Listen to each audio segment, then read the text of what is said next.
And welcome back today, folks, for another review here today. Another movie review. And today we're reviewing the film The Vigil. Now, this film did initially release premiered back in the 2019 Toronto Film Festival. And then it did some releasing overseas.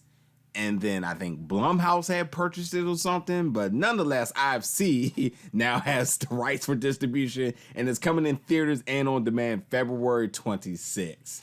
Now, this film had a lot of things that I liked about it. Number one, I'm starting off by saying the sound was just absolutely nuts. The sounds were super chilling, super creepy, done to a T.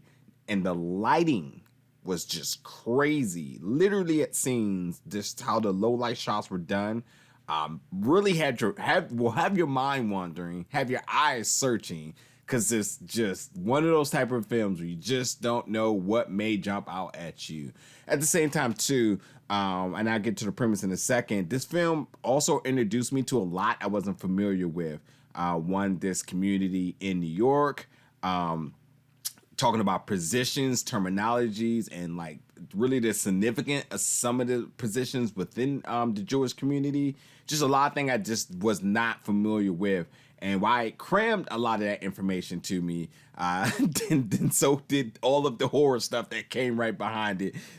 So I really like how it was done in that notion. Like, it was one of those type of things where it, like, for you to not be familiar with what's going on, it really did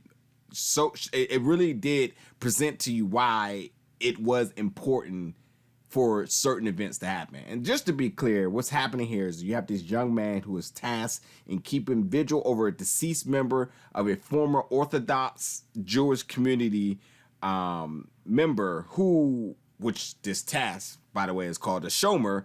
And while he's doing so, he's also being targeted by a hostile spirit named Dubuck. So, yes, you have this guy who pretty much, Yovak, who just moved into the city, and he's kind of having trouble making ends meet, and he is approached by his buddy like, yo, I got $400 if you could be a shomer for this lady because her husband died, and like we had somebody, but they like dipped out. Like, they were like, nah, I'm done. And he was there, so no money. He's like, I'll do it. So you have him being in this creepy house from the middle of the night to the morning, and protecting the body. And again, while this may not be something you're familiar with, this is something very sacred to the Jewish community, and they explain that to you. And again, like that, just adds, one of those. It adds that mentality of like, yo, if something's like haunting you in this house, why don't you get the hell out of there? But it showed you how important this is, so that was cool. But like I said, like the sound was just amazing, really well done, very loud, very chilling. Not just always his peak loudness, but even at times it simmered down, it still was able to deliver the same effect. And again, with the lighting complemented by that, there's really low light shots where it appears to potentially be pitch black, but you can still see something moving. I thought that was really cool. And again, I feel like this was a really simple concept, and even with the plot not really being, even if the plot isn't like familiar to you all, or like again the premise to it does do a really good job in explaining these duties well.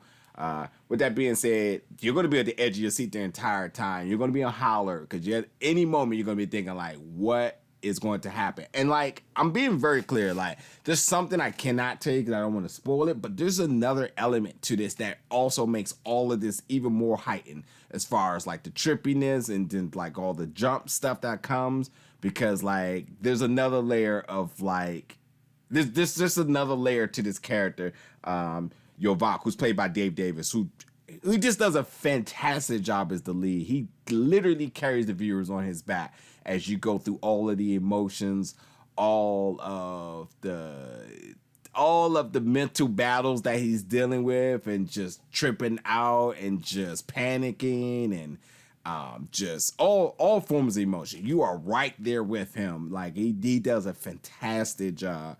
And again, like at the same time too, while this is happening, I also love the fact that this film had a plot, but it also told a theme because you had the characters who was dealing with demons and like the battle of evil versus good, but also fighting their own inter battles, which was kind of synonymous with that, which I picked up on really easily. And I thought that's like a really good theme to take out of the film, despite everything that's going on demonic within the film. Not to mention, too, I can't stress enough. I know I've been saying stuff about the lighting and sound, but just overall, the cinematography was done really well, especially some of the shots coming up on your Vox really close, seeing all the emotion in his face, and again at low light, it's just really done really well.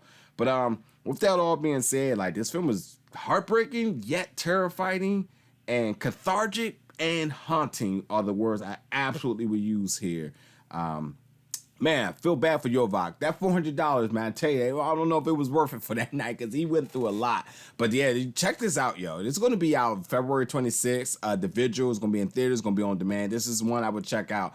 I'm not going to say the demonic presence was like over the top, like amazing, but like with the filmmaking elements, with the cinematography, the sound mixing, and a really good performance by Dave, I think that's just well enough for anyone to check out this film. So yes, check out The Vigil, folks, and let me know in the comments what you thought about it. And I'll see you all very soon for another review.